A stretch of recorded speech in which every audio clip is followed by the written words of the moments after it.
Welcome to another episode of Spain Today News, the summary of the best Spanish news in English. And welcome to the Deep Dive.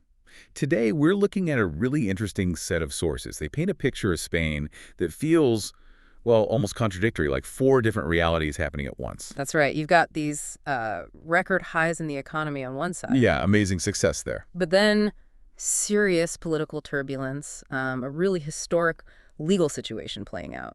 And this deeply concerning data about the Valencia floods showing just how unprepared things were. It's a lot to take in. So our goal here for you is to try and weave these threads together. What patterns emerge? Resilience in finance, fractures in politics, accountability being tested, and this, frankly, shocking vulnerability to environmental disaster. Okay, so we've broken it down into those four areas. First up, the good news. The Ibex 35 reaching that historic peak. Then we pivot to the politics. Junts deciding, unanimously, to break with the PSOE.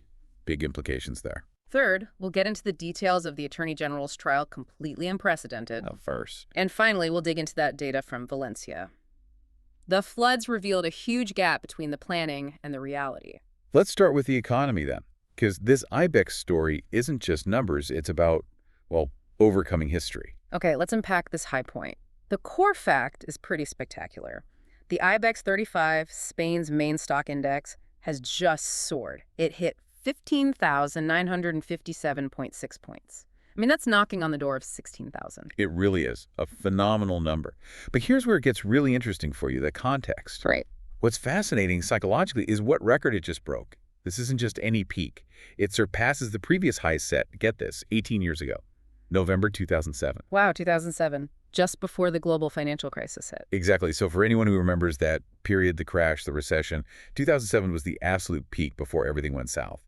Getting past that benchmark, it's a massive psychological boost, like the economy's finally shaken off the weight of that crisis. And the momentum behind it is huge. The index is up, what, year to date? Yeah, the gain is remarkable, 37.62%. Incredible. And what's driving it? The sources suggest it's a mix of things, right? Not just domestic strength. Correct.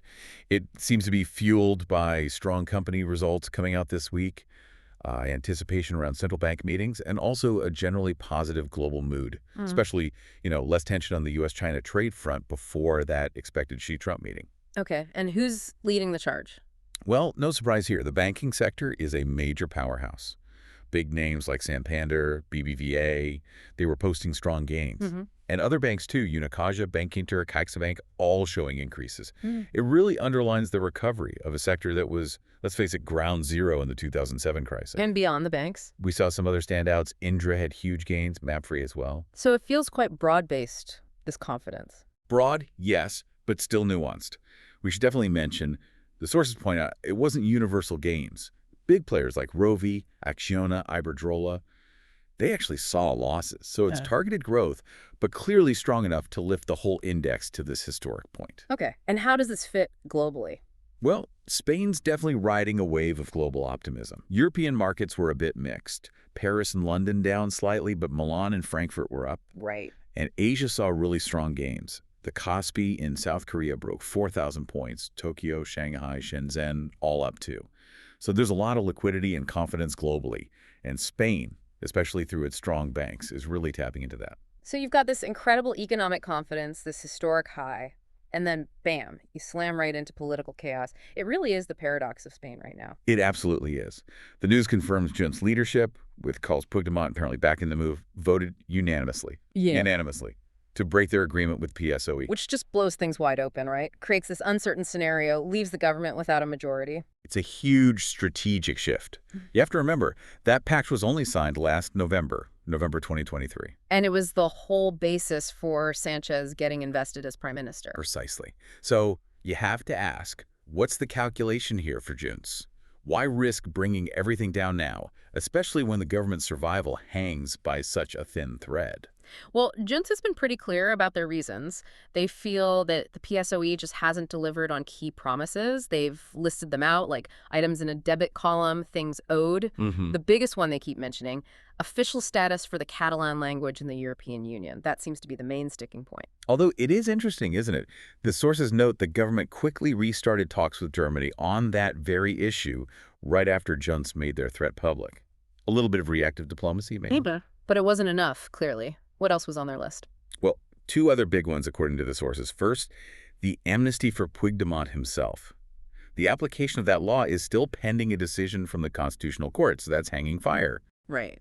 Still unresolved. And second, the delegation of immigration powers to Catalonia. That proposal got shot down in Congress, which was a major political blow for them. And this wasn't just simmering resentment, was it? Things had got quite tense recently. Yeah, the sources mentioned a real escalation in tone lately, specifically around blocked legislation. Things like tougher laws on repeat offenders, multi-reincidencia, and dealing with illegal property occupations, ocupaciones delincuenciales. Okay. It seems like Junts felt these blockages proved the pact just wasn't working for them anymore, perhaps the final straw. So how's the government reacting? It's fascinating. Officially, PSOE spokespeople are trying to project calm, tranquility, saying their focus is just on improving Spanish lives. Business as usual. But behind the scenes. Well, the negotiating sources quoted in the articles, they admit it's left a mala impression, a bad feeling. They see Puigdemont as impredictable, unpredictable. Understandable, perhaps. And they genuinely fear a legislative logjam now, which is exactly what happens when you lose your key parliamentary partner. It's just such a stark contrast to the economic stability we were just talking about. Okay, let's shift gears again. From political volatility to a fundamental test for the judiciary. We're talking about the trial of Álvaro García Ortiz, the state attorney general. That's right. Accused of revealing secrets related to Alberto González Amador, who of course is the partner of Madrid's regional president, Isabel Díaz Ayuso. And the key thing here, he's the first state attorney general in Spanish history to face trial, to sit in the dock. It's truly monumental. The legal and political shockwaves are huge. We now have the timeline for the Supreme Court trial. It's set for November 2nd to the 13th. And Garcia Ortiz testifies last. Correct. November 12th. That seems like a clear defense strategy. Let him hear all the witness testimony first before he takes the stand. And speaking of witnesses, the list is quite something. Reads like a who's who of this whole affair. Absolutely. All eyes will be on Alberto González Amador himself. He's testifying on November 4th. And he's expected to stick to his story. That he okayed his lawyer to negotiate, but that Ayuso's chief of staff leaked that March 12th email. That's the expectation, yes. To ratify his complaint and previous statements. And the chief of staff, Miguel Angel Rodriguez, who's already admitted leaking that specific email, he's also on the witness list. Okay, so you have the subject of the alleged leak and the person who admits leaking a different document. Exactly. And it doesn't stop there. Other key figures from the prosecution side are testifying too. Julian Salto, the prosecutor who investigated González Amador initially, plus the heads of the Madrid provincial and superior prosecutors' offices. The court seems determined to trace the information flow. So let's clarify the core conflict for listeners. It's all about these two emails, right? Precisely. The case against Garcia Ortiz, the attorney general, hinges on the first email dated February 2nd. Okay. The allegation is that his office leaked that email. The one suggesting González Amador was the one seeking a plea deal to the radio station Cadena SCR. Got it. And that leak directly contradicted the story told by the other email. Exactly. The March 12th email. That's the one where the defense lawyer formally seeks negotiations. And that email was leaked later by Ayuso's team, seemingly to push back against the narrative suggested by the February 2nd leak. So a battle of narratives played out through leaks. Essentially, yes. Yeah. And to try and figure out who leaked what when, especially regarding that crucial initial information.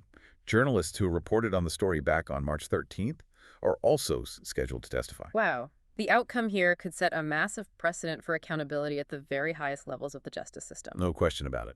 Right. Let's move to our final topic. And this one is, frankly, sobering. It's the analysis of the Valencia floods, the DANO, carried out by Datos RTVE. And the central finding is just shocking. 40%, a full 40% of the buildings that ended up flooded were not even mapped as being in a flood risk zone, according to Patricova. Patricova being the regional flood prevention plan. Yes, the official plan. Right. And it completely missed 40% of the damaged buildings. It's terrifying.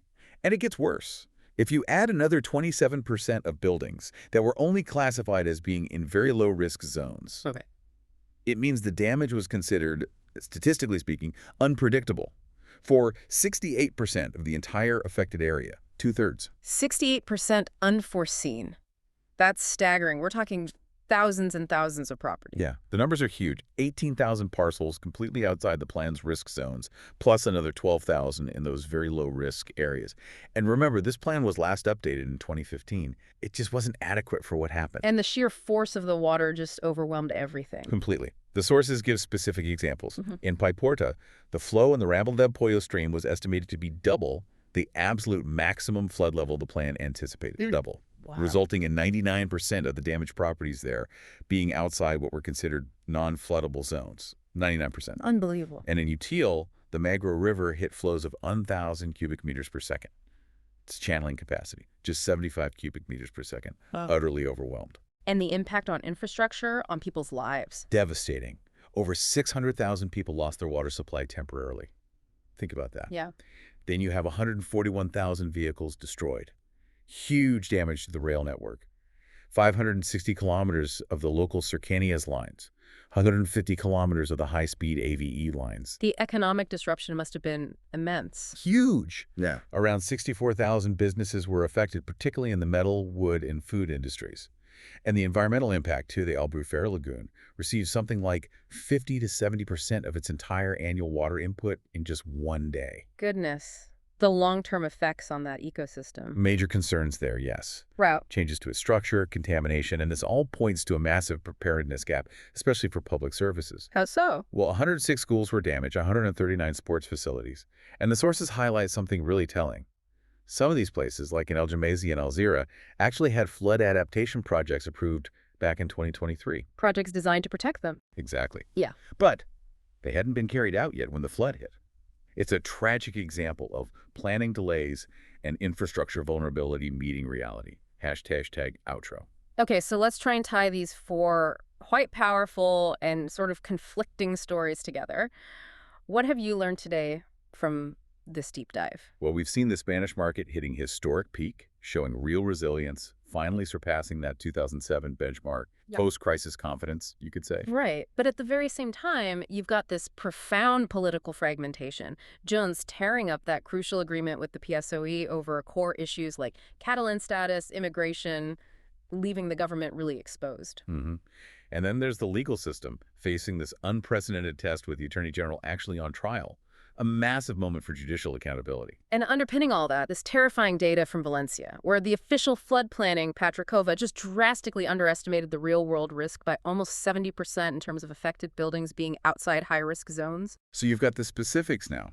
The Ibex number, those key political friction points, Catalan language, amnesty, immigration, the two-email conflict at the heart of the Garcia-Ortiz trial, and that shocking 68% unforeseen flood damage figure. It paints a really complex picture, economic highs clashing with political lows and infrastructure failures. It does. And it leaves you with a pretty provocative thought, doesn't it? If the financial markets are showing this level of historic confidence, this rebound, suggesting, real faith in Spain's economic future. Yeah. But at the same time, the physical infrastructure, the regional planning documents, failed so dramatically to predict or mitigate a real-world disaster, underestimating risk by nearly 70%. Yeah. What does that huge jarring gap between economic optimism and on-the-ground vulnerability tell you about where Spain's focus, its resources, maybe its fundamental priorities should really be directed next? A crucial question, something for all of us to think about.